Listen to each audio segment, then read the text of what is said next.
ગાંધીનગરના પિંડાડા ગામમાં criminal Congo હોમોરેજિક ફીવરનો positive case સામે આવ્યો છે।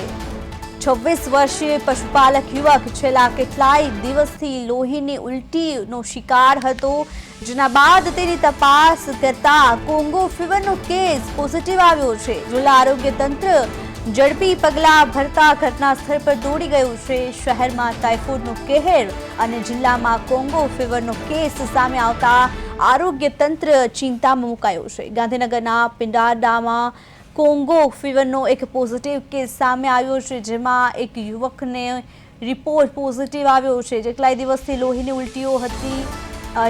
ઉલટી કરતો હતો અને યુવક જિલ્લા આરોગ્ય તંત્ર લઈને દોડતું થયું છે।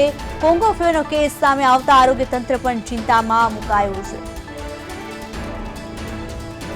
વધુ માહિતી માટે અમારા સંવાદદાતા ગાંધીનગરથી દિલીપ પ્રજાપતિ જોડાઈ ગયા છે। દિલીપ, જે રીતે કોંગોનો એક કેસ સામે આવ્યો છે તેને લઈને શું વધુ માહિતી છે? ગાંધીનગર તાલુકામાં આવેલા પિંડાડા ગામમાં રહેતો એક માલધારી યુવક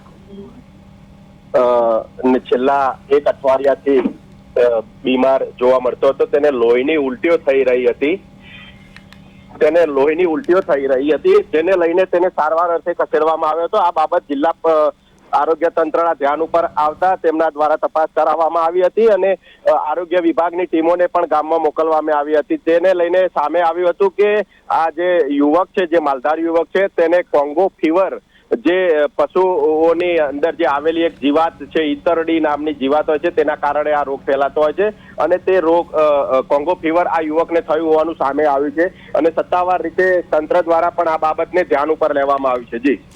જી દિલીપ, કોંગો ફીવરના કેસને લઈને આરોગ્ય તંત્ર તરફથી કોઈ એડવાઇઝરી બહાર પાડવામાં આવી છે? સાવચેતીના પગલાં તરીકે, ડૂઝ એન્ડ ડોન્ટ્સ તરીકે કોઈ બી એડવાઇઝરી બહાર પાડવામાં આવી છે, જેથી આ જે કોંગો ફીવરનો કેસ છે એનો વ્યાપ છે એ અટકાવી શકાય?